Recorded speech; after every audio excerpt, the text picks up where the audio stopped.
and so forth, that, at Kelso. And also Russell Long in the Senate Finance Committee, was on the Senate Finance Committee, and he was shaking things up. And he's now... Okay. We start in 5 seconds. What are you going to give me what, honey? 5 What? seconds. 5 seconds from now? From now. And I'm going to just see the screen. So you're going to... Okay, should I start counting? 1001, 1002, 1003, 1004, 1005. And welcome to my series, Conversations. It's with Harold Hudson Channer. It's been going like that for a long time. But today we got one of the best friends I've ever had in my whole life. And he's got such a beautiful writing style over a wide variety of subjects, but particularly on understanding the implications of the electronic media. And he was a friend of the giant of trying to understand the media, Marshall McLuhan. He was an actual friend of his, which is something else. I never could get close to the man. I tried. I used to go up there once in a while. But anyway, that'd be Paul Slatkus, of course. And he's here on our screen. And Paul, so good to see. I'm not sure where in the world you are, but I'm in the studio on 59th Street in Manhattan. Where are you now? Well, first of all, I've been in your studio on 59th Street. Okay. It's a great studio. I love it. But, I was so lazy today, I figured I would just do this through Skype. So I'm up in, actually, the post office, if you're interested, says it's White Plains, New York. That's what my... Is that where you are, White Plains? Okay. Right, but I'm not really in White Plains. I'm actually in a place called the unincorporated township of Greenburgh. Where's That's the only place that would have me. They got your graphic up, and Professor of Communication and Media Studies, okay? Is that good? Yeah, that's great. Yeah. And where is Greenburgh? Greenburgh used to be a ball player in the Detroit Tigers. Yeah, Hank Greenberg. Hank Greenberg. I remember I saw him at Briggs Stadium often hitting another home run. Yeah, I never saw him, but a very good question. Where is Greenberg? Yeah, it's a pretty good, well-kept secret. So the best I can tell you is it's like sort of around Elmsford, Hartsdale, if that makes any sense. Then sort of a little bit north and out on the island. No, it's out. No, not on the island. It's in Westchester County. Oh, I see. Okay. South of 287. Yeah. Okay. Yeah. So. Now, are you up to no good there, or what are you doing? Are you prowling around? And why aren't you at your home? Well, no, I am at my home. I live here. Oh, this is where you live. Yeah, I see. Right. But I'm definitely up to no good. Yeah, but that where I can hardly see it. I'm blinded with the lights of fame and fortune and, the media. They just keep coming with all their stuff and everything. And I can hardly see you. But you look like you were in the lobby of a gigantic, beautiful, medieval castle or something. That's sort of the way I see your head emerging out of that. Listen, what I am in is my den. Oh! And you can see, I don't know whether it's my left or my right side, but on one side you see is like a shaving cup, pens, stuff like that. Some old bottles. Yeah. So my wife and I are avid antique. Oh, you're in your home. In my home, right. Oh, wonderful.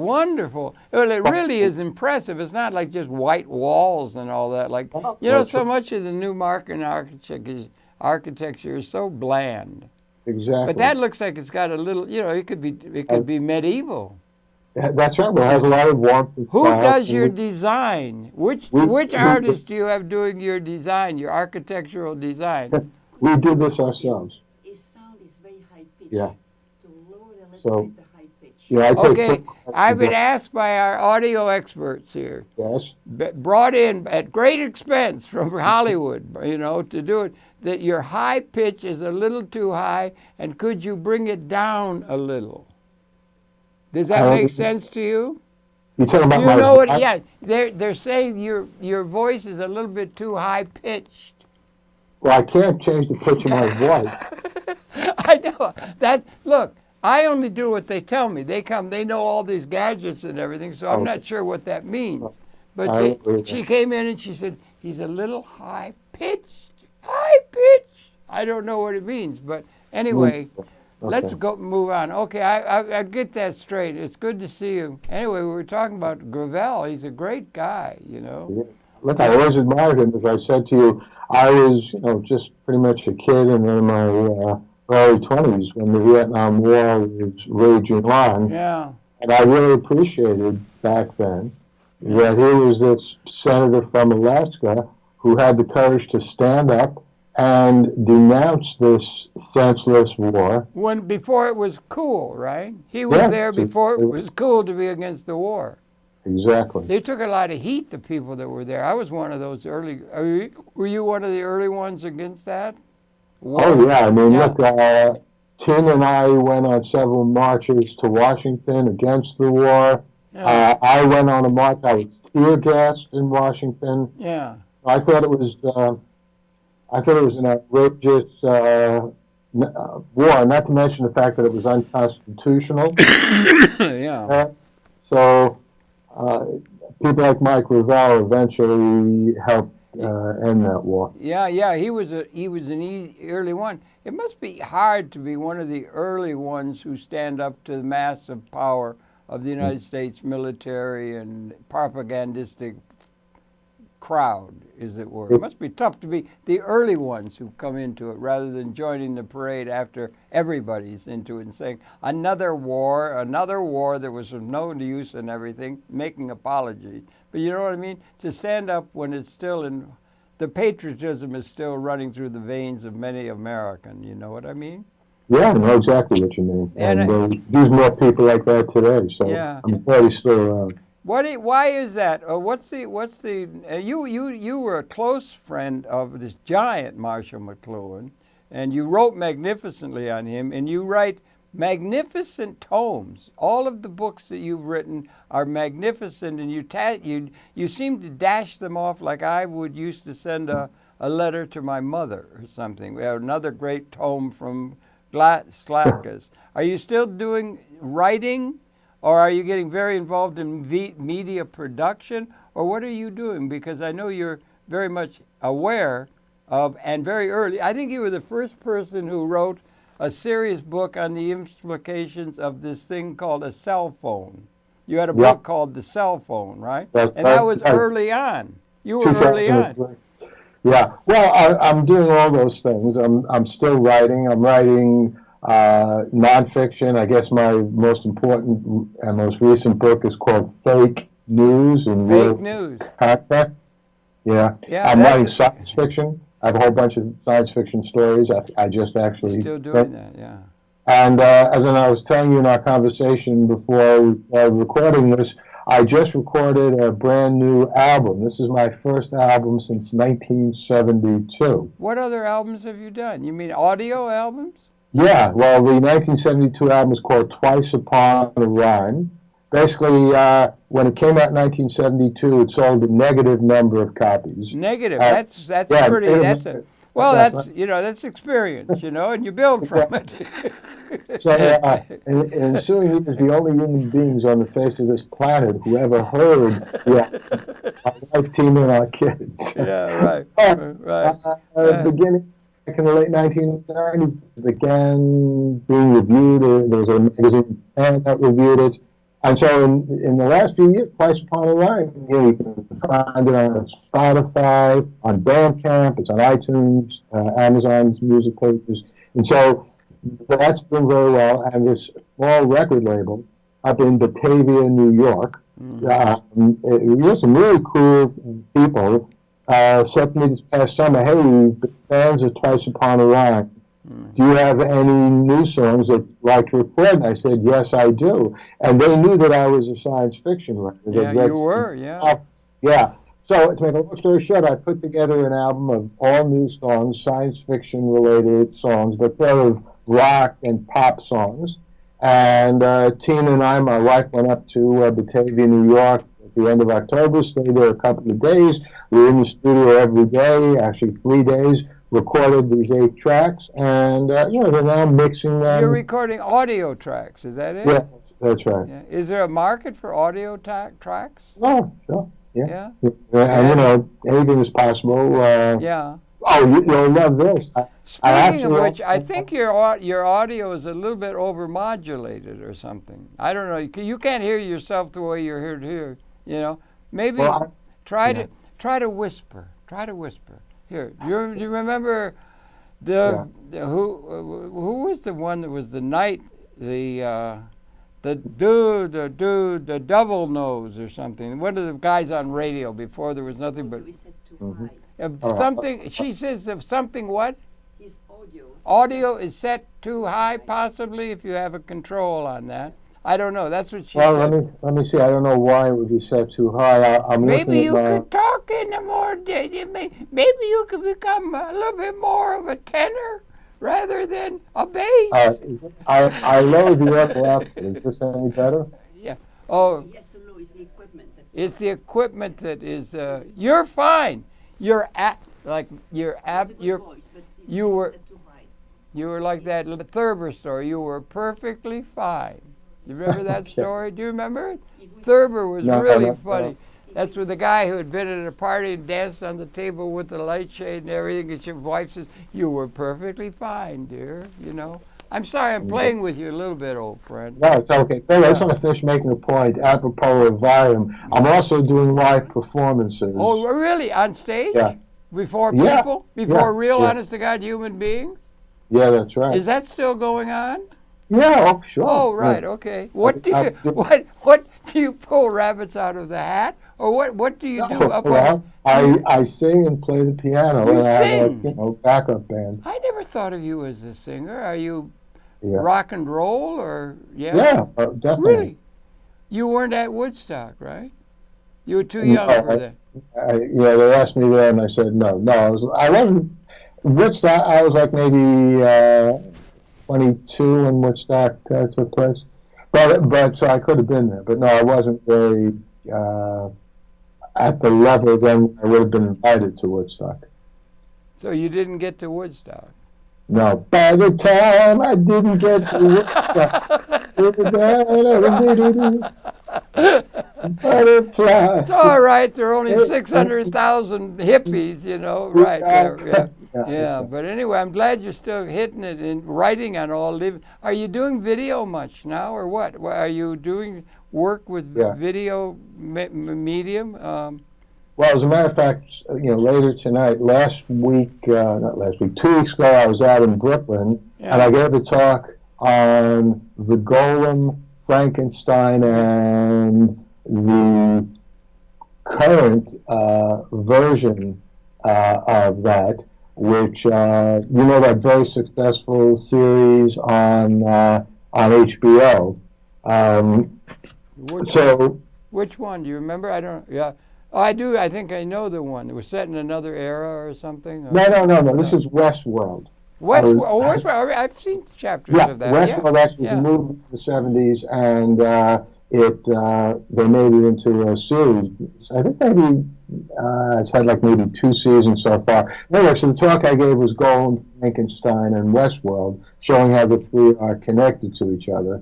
And I have a video of my talk that I'll be putting up on YouTube. A video of your talk, but you haven't taken on the task of being a character in somebody else's movie that you can draw faster than the other guy at the corral or something. You haven't become a movie actor. Hey, I'd be happy to if somebody if somebody gets me a good script, I would definitely. Have voice. We'll take any offer coming from the media. No, but you're a giant. You're so. Every time I turn around, you got another major project and they're all good. You're good in all these various venues and so forth. And you're one of my favorite human beings. I hate to have to say that to you right in the open, but it's true. Oh, thank you. Because you've always got, and above all else, you've got a tremendously interesting and fun sense of humor. Well, thank you. If you don't have a sense of humor, you don't have anything. I think, But my philosophy is do as much damage as possible. Listen, did you ever meet Mr. Gravel? No. You would. I think I'm going to try and get you two guys together if I could. I think you would like him because he just was going through like a hurricane through the whole for 12 years in the United States Senate, just like in that sense, being a real shake up the world kind of guy, Yeah, and you've got that element in your personality. You don't Well, do that- things that are mundane. Yeah, well, again, I try to do as much damage as possible, Right. and I don't believe in going quietly into that good night, or for that matter, going quietly anywhere. Give me another bunch of firecrackers. Yeah. Well, you That's got the. right. Well, did you get out on 4th of no? What was this? Are you going to be going to Times Square for the parade on New Year's Eve? No, the last time Tina and I went to that parade, we were probably in our 20s. That was enough. Yeah. You know, in the first place, usually it's freezing cold, so Yeah, I we know, sit it's- out there and freeze to death. It's But the even so, equinox. these Yeah. big crowds and so on. So no, apropos of television, we watch the parade. It's not a parade; it's a gathering on just old-fashioned television on New Year's Eve.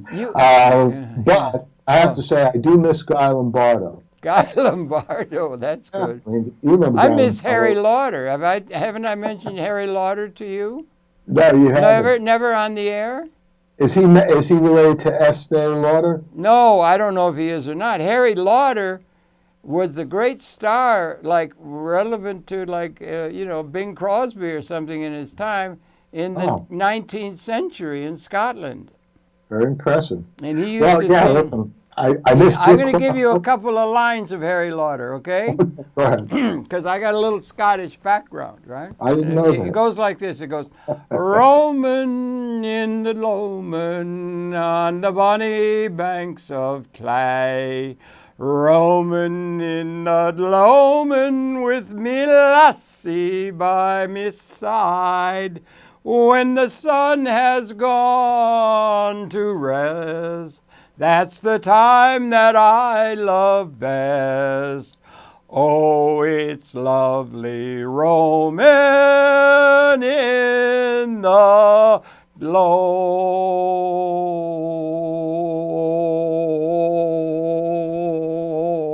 Lomond. That's great, Harold. I'm very impressed. No, I that's like real that. music. They don't make music like that anymore. It's all this silly stuff that they're coming up with, I'd say. I guess Well, mankind's been saying that about the youth ever since there was youth. Exactly. I'm sure Neanderthals said that about their kids, 75,000 years ago around the campfires in Europe. But by the way, that was pretty good singing, Harold. I'm very impressed. And, Oh, yeah, I've got many talents unknown. Everybody just thinks I'm just a media person who gets in front of a camera and talk. Oh, no, you should see. Oh, we used to, they had a place, they don't do it anymore. I don't know. They used to have a place in Detroit where I grew up, and it was a place where you'd go, and it was all this like German-like kind of, or Middle Europe, tables and everything, and there were great steins of beer. And up on the wall, there was a great big piano where there was a guy playing the songs, and then and everybody drank beer, and then sang all night long until 3 and 4 in the morning. Just sang. Yeah, no, but and people were locking arms, and they were all. It was wonderful. They don't do that anymore. Everybody seems to be audience now. Yeah, well, nobody's doing anything in their own in that kind of a way like they did in the old days. Or is that just an older person saying, I don't understand these young people? I think that's what it is. Okay, well, that takes care of that. That's one major topic. We've talked about this before. Yeah. What digital media have done is allowed the audience to indeed become the creators and to join in and be a participant. Is that going on at some level in our society? Tell me what's going on in terms of social organization of our society and the trends therein due to the media. Well, the main development, and this is an ongoing development, and people are still not completely comfortable with it, is with the advent of Facebook, Twitter, YouTube, and Instagram. Yeah. Okay. Those are for the first time in human history. Someone who is just watching or reading something can jump into that conversation. So if you look at what the essence of Twitter is, it's not some kind of editorial board and reporters putting out their material there, good, bad, and in between. It's direct. By and large, what direct. Twitter is are just people talking. Yeah. A lot of people get upset about that because they don't agree with what everyone else is saying. But guess what? That's human life. Is it linked to social as part of the social media way of doing things with Twitter and that? Mr. Trump seems to be very active with Twitter. Yeah, what's well, the listen, implication of him being the Trump. first Twitter? What's the implication of him being the first Twitter president, let's say, or even let's say major figure in our society? Right. If you could address it, that kind of a person. Absolutely. I made this point as soon as Trump became a major candidate, that he is a master of Twitter. Whether or not this is some kind of conscious decision on his part, or it's just something that feels right to him, and it drives people crazy, but it thrills his supporters. And just to be clear, I think he's a horrendous president. Yeah. I'm very concerned about his attacks on traditional media. But I think it's important not to underestimate anyone, especially when we disagree with them. And I think whether we like it or not, more than any other president, certainly, and more than just about any other politician, Trump understands how to use Twitter and uses it enormously effectively. Well, there weren't no Twitter in Dewey or Lincoln's time. There was no Twitter. There was no kind of communication like that. It was all. So you're the one who understands the implications of the evolving means of communication, both oral and visual, better than anybody else I know. And I'm just wondering what you're thinking these days, when it's all coming maybe to a kind of crescendo, or not. No, I don't think it's coming to a crescendo. Okay. What I do think is I think we need to be very, very careful not to do the wrong thing in our attempt to somehow try to make Twitter and Facebook better than they are. So, for example, there's an enormous amount of talk about, hey, we need some kind of federal legislation to control Facebook and Twitter. There's also a lot of nonsense going around that, hey, just as we control cigarette smoking, and that's a good thing, which I agree with, because if you smoke cigarettes, it could lead to lung cancer and so on. Yeah. So we have to enact laws that regulate what Twitter and Facebook do and how people can use it. That's a bad analogy in the first place, because cigarettes are something that you physically take into your mouth, and smoke literally, physically can have a bad effect on your lungs and your bronchial tubes, etc. Twitter and Facebook and so on, they're just conveyors of information. And although information is extremely important, you know what? We can walk away from information anytime we don't like it. We don't become addicted to information. The truth is, we're not even addicted to cigarette smoking. It's habit forming. Habit and addiction is different. Yeah.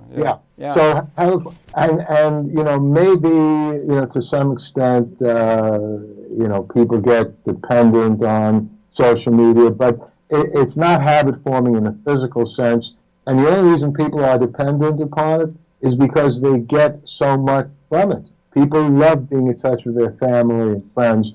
So the idea of regulating social media is a terrible idea. And again, to get back to Trump, especially when we have someone in the White House who regularly denounces the legitimate press as fake news, or the Lügenpresse, this is the German word, lying press, or enemy of people, which is Stalin's favorite term, was his favorite term for anyone he didn't like. So we have somebody in the White House who already made clear his antipathy for anyone that he doesn't agree with or doesn't find what they're saying about him to be welcome. So it's just a matter of time if there are somehow laws passed against Facebook and Twitter, laws intended to regulate them, that they're going to be misused. And the losers will be the American people, who deserve and need an unencumbered, free media system. Okay, I wonder if I could ask you something, because I've got you pegged as a media maven, put it mildly, spectacular. And they used to have a term, I don't know if it was McLuhan who did it or who it was, about a hot and cool medium. Does that hold still in the ongoing process of media development over time? And what does it mean? What was it meant to mean? A whole lot of very important intellectuals were interested in that concept. Does it still apply? Or more to the point, is there a need for some new term?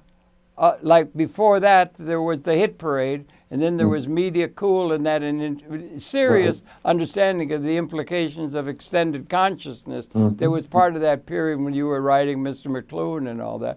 Is it comparable to that now? That you see? I don't know if we need.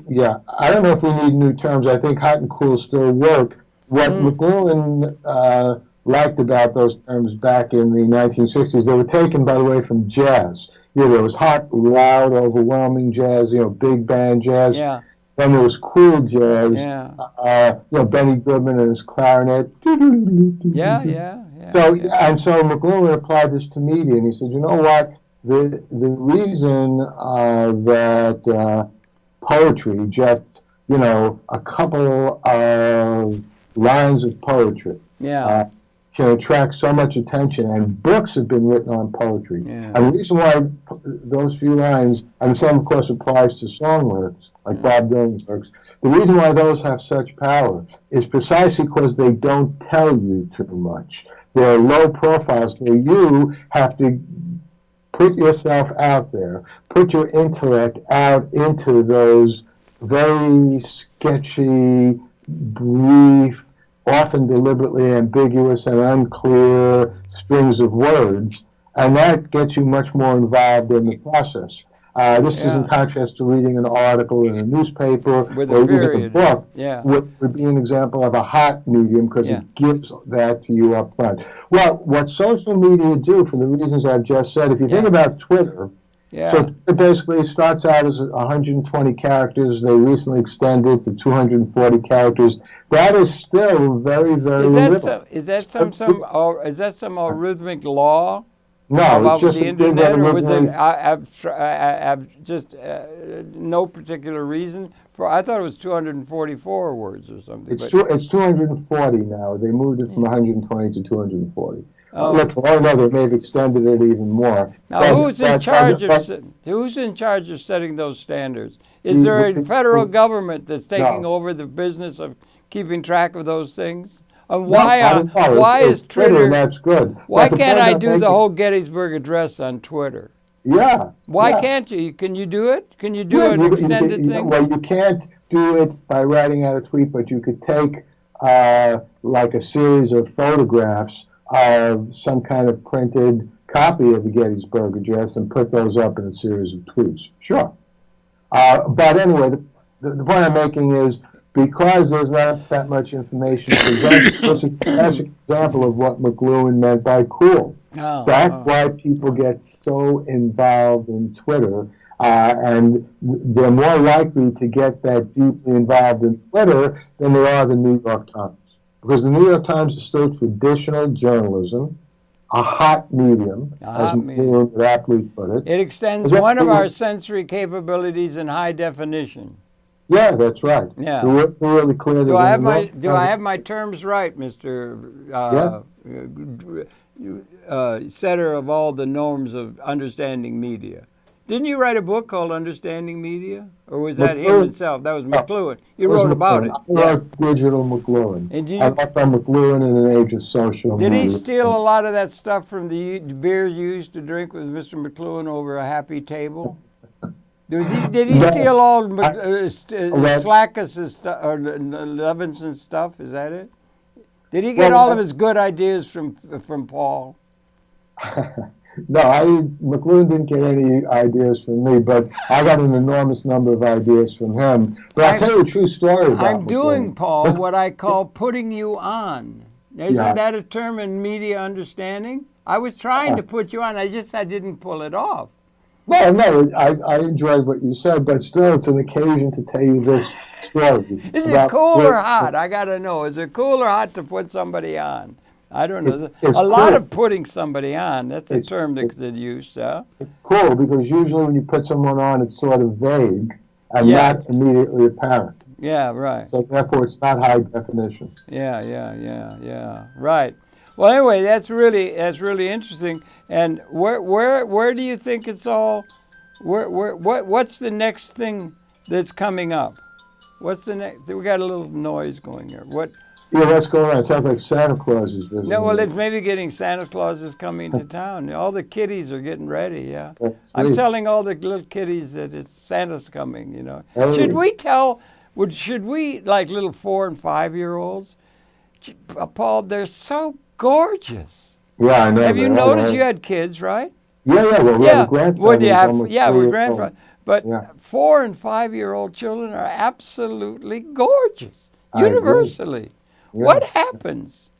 What is the maturation of the species or the individual species members? Everybody at 4 and 5 years old is they have no artifice at all. I know. Well, this is a sad story. What's the meaning of it? The brute heroes of society Mhm. flatten people out. They grind people, into the ground, figuratively.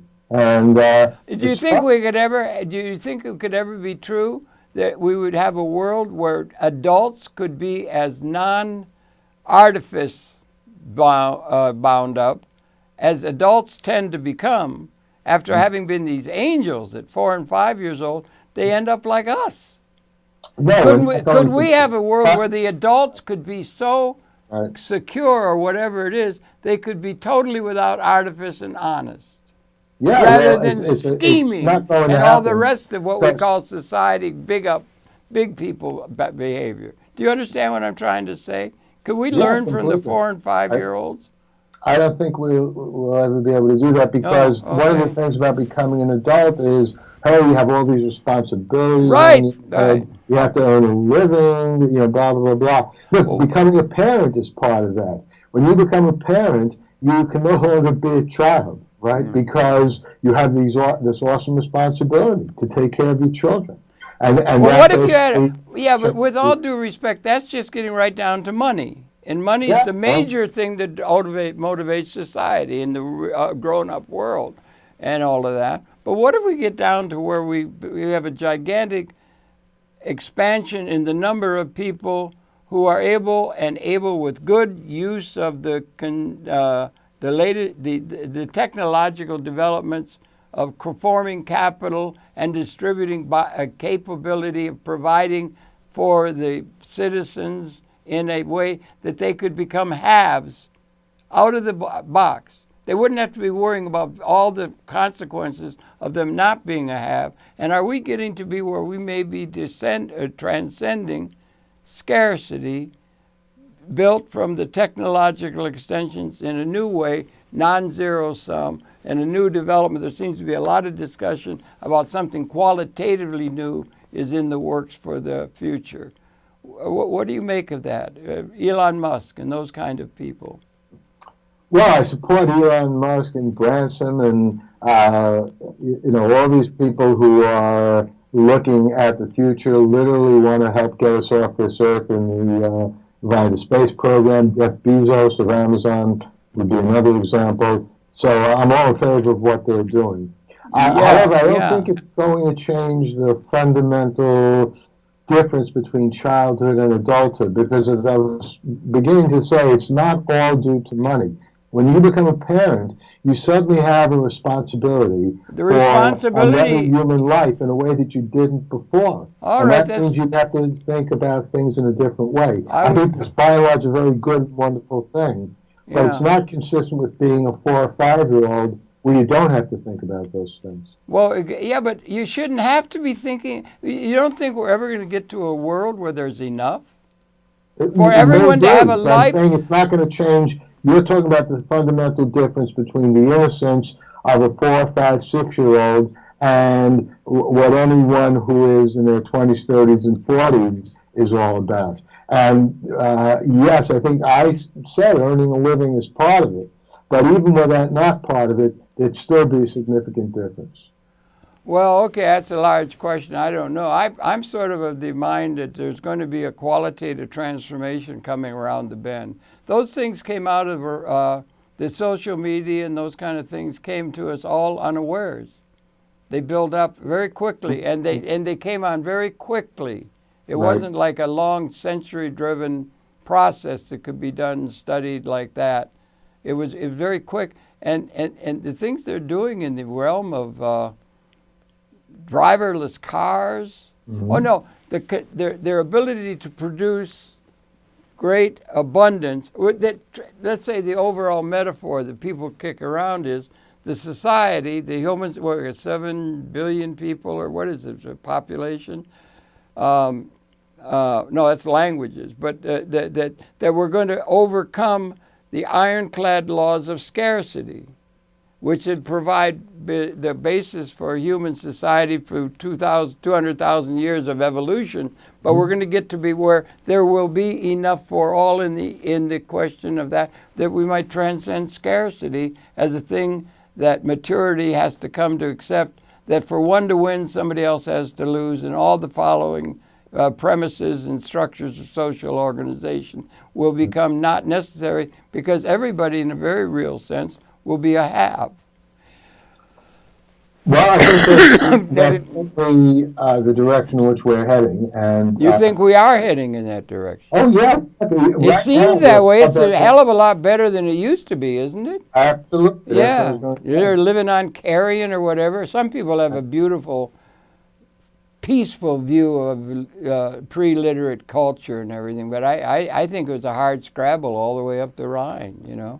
I agree with you completely. I mean, it's worse than being a hard scrabble. We were subject to all manner of illness.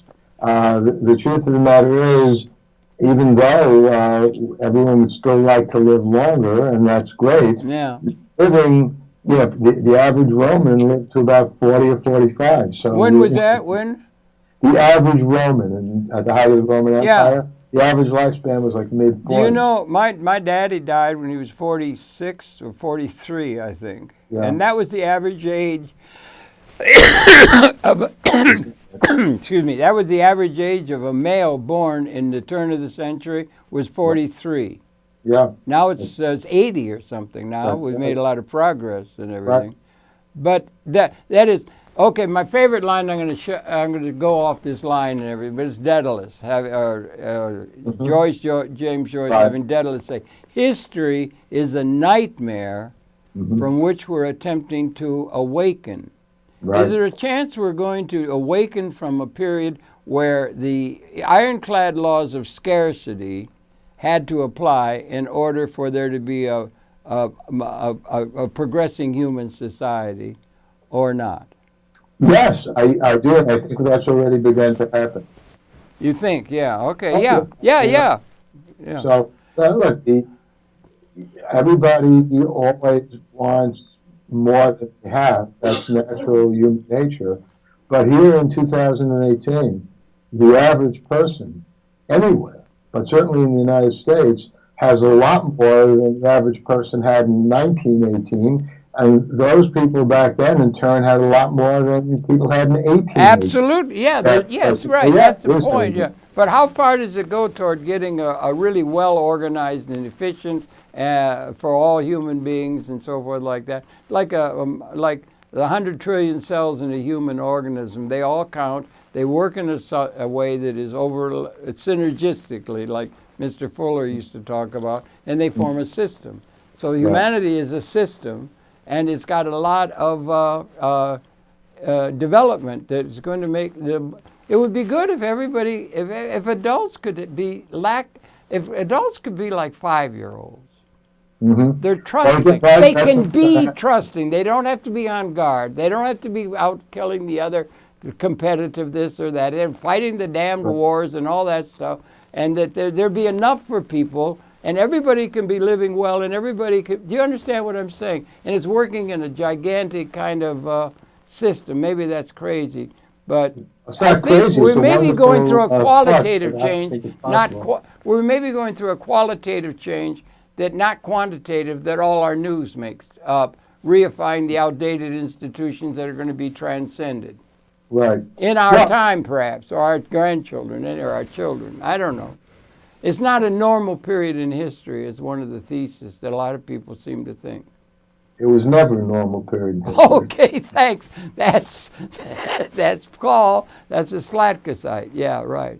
Anyway, I didn't mean to get off of my little hobby horse, but anyway. That's all right. It's fun talking about it. Are you around little 5-year-olds much anymore? Well, as I was saying, not quite 5-year-olds, but our son, our grandson is almost 3 years old. And so, You're gorgeous, yeah. It's fabulous. Aren't they gorgeous? Aren't they gorgeous? Universally. Yeah, I know. They're all gorgeous, and they're innocent. That's right. And we have to become guarded. And, Well, again, part of that we call that being responsible. Yep, that's right. But it's a complicated issue. It's not just money. Okay. It's being responsible for other people. A 5-year-old doesn't have any responsibility. That's one of the reasons why they're so sweet and innocent. Well, okay. Yeah, but it's funny. Is that set up through the biological system? I guess little calves, little kittens are sweeter than a full-grown cat. That's probably the same reason. Yeah, because there's some full-grown cat has to protect the little. There's some lessons to be learned in understanding media. The media is like a lot of the extended environment and everything. And if there's anybody around New York City that's been dealing with all of those things, it's this guy Paul Slatkus. I think you've really done very, very well. I'm sorry, I didn't mean to go off of my hobby horse. That's okay. Who that was Paul Slatkus? That's not me. Oh, I don't know. I got another friend, Paul. I'm sorry. It came trippingly off the tongue. I'm sorry, but don't worry about it. I was just wondering. I think that was like a nickname. Okay. Enough. I'm sorry. Anyway, so it's so good to talk to you and everything, and it's the season coming on and all of that. So you're optimistic for the human prospect. Yes, I am. Are you concerned? Yeah. Listen, I'm optimistic in general, but not to jump back into this political turmoil again, but you really can't help avoid it.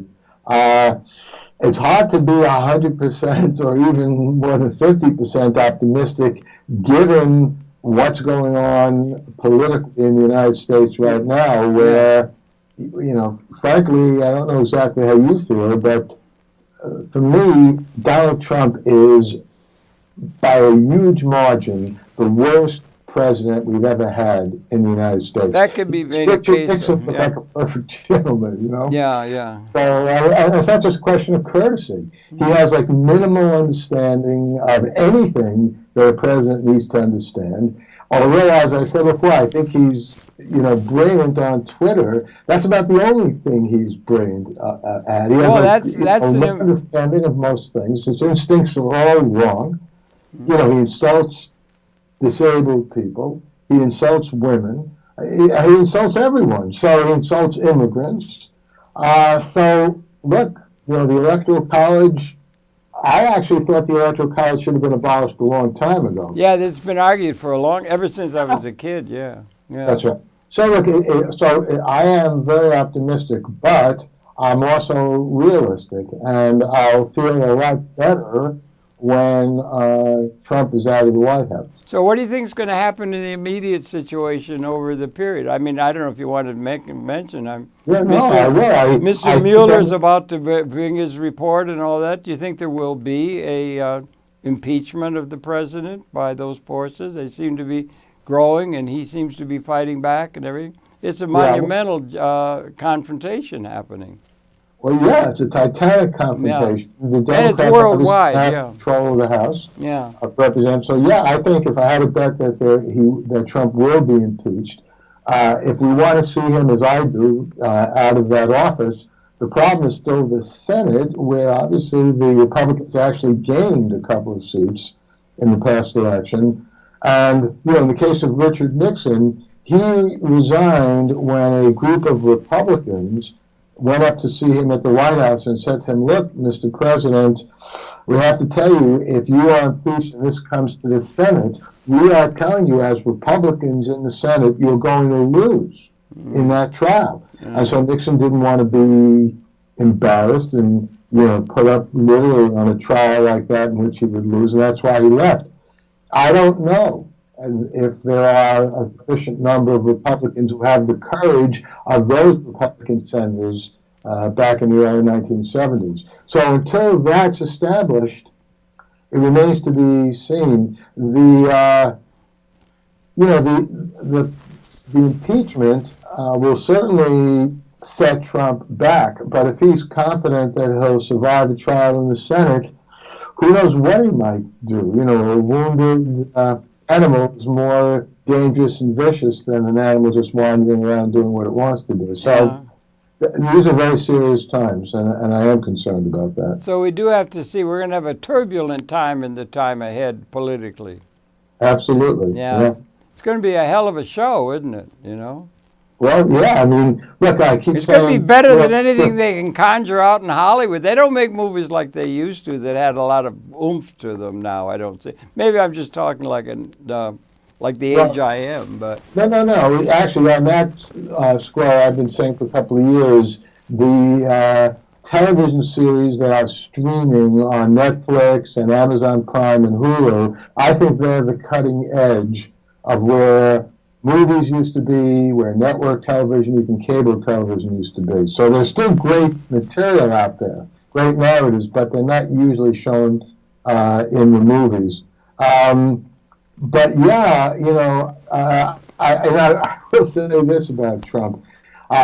He is a godsend for anyone who teaches the courses that I do at Fordham University. Why is that? Because I teach a course, I just finished teaching a course, Digital Media and Public Responsibility. Trump writes the syllabus for me, you know, every term.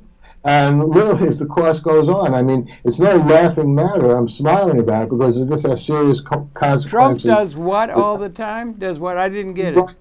He writes the syllabus for me. The syllabus for your course. That's right. Doesn't know he's writing it. You get a Ph.D. in Trumpism. Exactly. Yeah. But so in that sense, teaching's never been easier. Yeah. But you know, we can joke around about that all we want. And it is important to keep a sense of humor, but it's serious. You know, very serious. And I'll rest much easier when Trump is no longer president. So it happens as soon as possible. So do you think that'll be 2 more years or 6 more Well, years? definitely 2 more years, but who knows? I mean, look, no one predicted Trump would be elected in 2016. You did? You predicted he would? No, I didn't. You did? It came out of the blue, right? Yeah. Yeah. I didn't. I was stunned and, you know, worse than stunned. I mean, it was just a horrendous night. Worse than when Gore was deprived of the presidency because the Supreme Court in 2000 votes in Florida, stopped the recount in Florida. So, and first up, Richard Nixon was elected in 1968.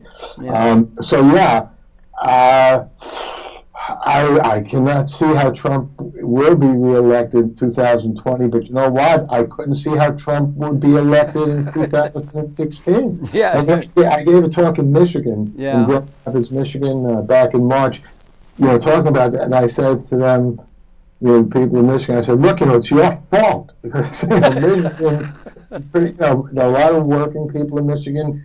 Yeah. Michigan is one of the states. I'm from Michigan. Yeah.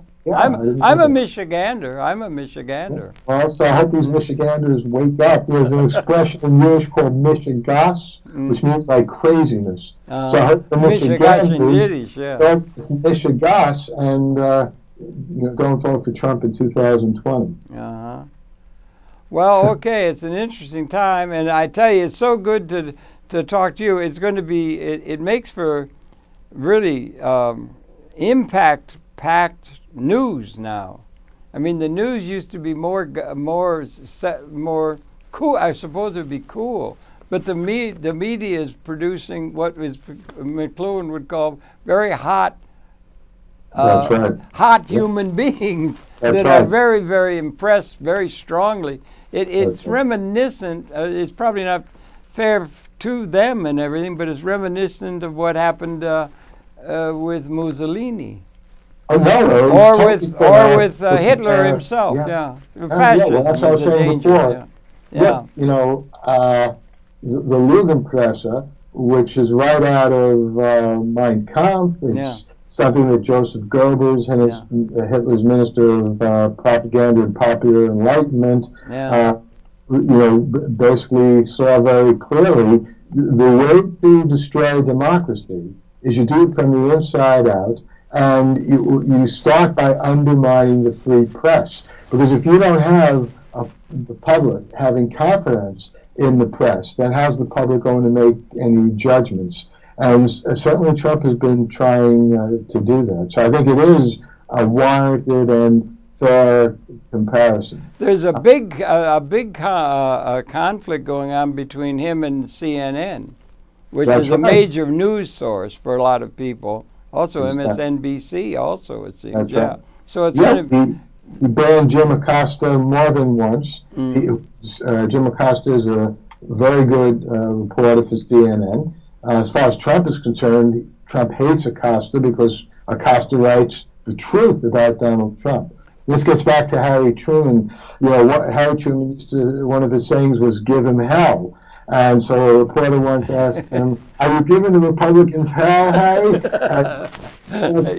I tell the truth, but to them it's hell. Yeah. So that's the way Trump looks. Well, I don't know how these things happen. There've been periods of history, like you say, 1,000 years after Rome, it was feudal kings that had all the power. Right. And then something happened to these countries, the United States, happened something different. And now there's maybe something coming out of the collective whole of the society.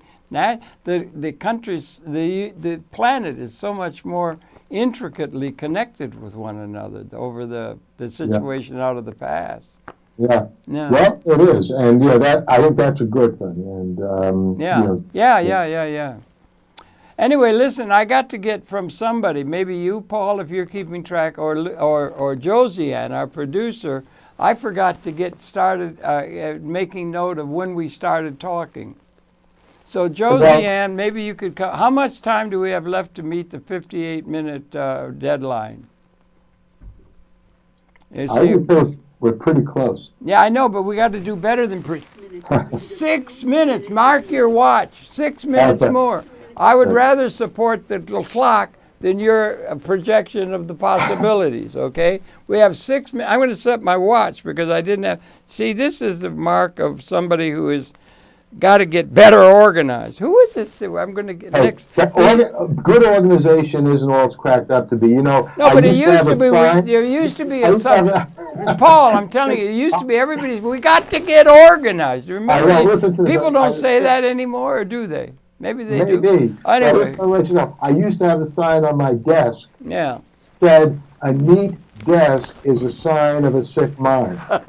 Sounded like a poet. Yeah. I lost it. And so being organized is not all it's cracked up to be. There's a lot of value in being disorganized. Look, you know about my teaching? Yeah, well, you might. Yeah, go ahead. Sorry. Well, I'm saying that I talk to my classes just as I'm talking to you. Good. I don't read from notes. Boy, there's conferences, you'll never see me reading from a piece of paper. If I don't have it in my head, what's the right out of your head. That's right. Just write raw slatkes. There you go. The real thing. Yeah. That's good. Yeah. I don't know. That is a good thing. Just one last little thing and everything. Are you concerned about the question of economics and security and political disagreements and all that kind of stuff, which has always been having an ally in terms of who's the real leader? Was whoever had the biggest club or the biggest army could overrun the other and just take over everything. That's the history of the human society. And it was based upon realpolitik, if you study, Haushofer and that kind of stuff of political. And are you concerned about the negative side of what could happen in chaos or something of that sort? By the trident fleets of the United States of America in the ocean that contain, according to all kinds of surveys you could see, if they were unleashed in a spasm of hatred that has happened often in the human experience, it would apparently, now it's got to be, it's got to be tested, or got to be put out in, projections and everything. But apparently there's evidence that very well, we have the capability, which we've never had out of history, to abolish the human species. There are people who make that contention on scientific terms, a new reality that didn't exist only yesterday. Do you ever think about the fact that the thing could go haywire and unleash the ungodly weapons that exist among the people of the world, or not? Well, sure. I mean, but this goes back when I was a kid in the 1950s, when the official policy of the U.S. and the Soviet Union was mutually assured destruction, meaning that they knew that neither side would launch an attack on the other side, because what that would result in is both the U.S. and the Soviet Union, the whole world, in fact, being destroyed. And I think that's still, you know, a danger. The one, though, sort of element and even bedrock of confidence I have that that's not going to happen. Thank you.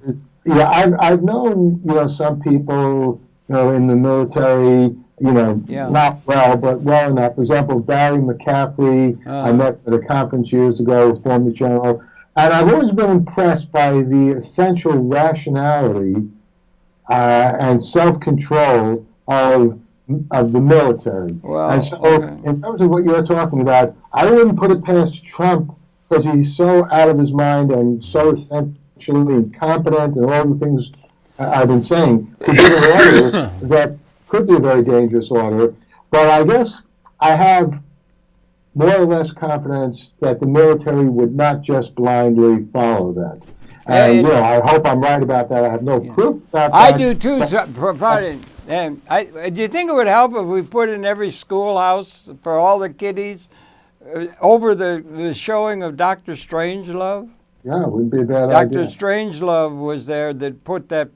That's a major premise. I would say that's a major negative premise that makes the possibility on the positive side of something that seems impossible, that we could make the world safe for human being adults to be as unaffected by artifice as our 5-year-olds. We could learn from them, and it's like a qualitative, liberating transformation to a new way of being in the universe, comparable to in importance of change to wiping out the species. I'd prefer that to wiping out the species. Oh, me too. If we cling too tightly to the nostrums of the past. Yeah, I agree with you 100%. Harold. Well, we ought to get together and form a mutual admiration society, okay? And do you think we could? My dog would go along with it. I know, boy, that's the best dog in the world I got. Anyway, so good to see you, my love. Same here. Yeah, and best of the family and the best of the season and everything. And let us be in touch. And this will be airing soon out to the whole wide world. And thanks, Paul, so well for such a very, very, very, very, very, very, very well-led life, okay, that continues, okay? Thank you, Harry. The same back to you. You take care. Okay. That's it, folks. You can now. That's the end of the program. So, Paul, we'll be in touch. Okay. Oh, good. Bye-bye. All best to the family, pal. You too. Bye. Bye. Okay, that's the end of that. Oh.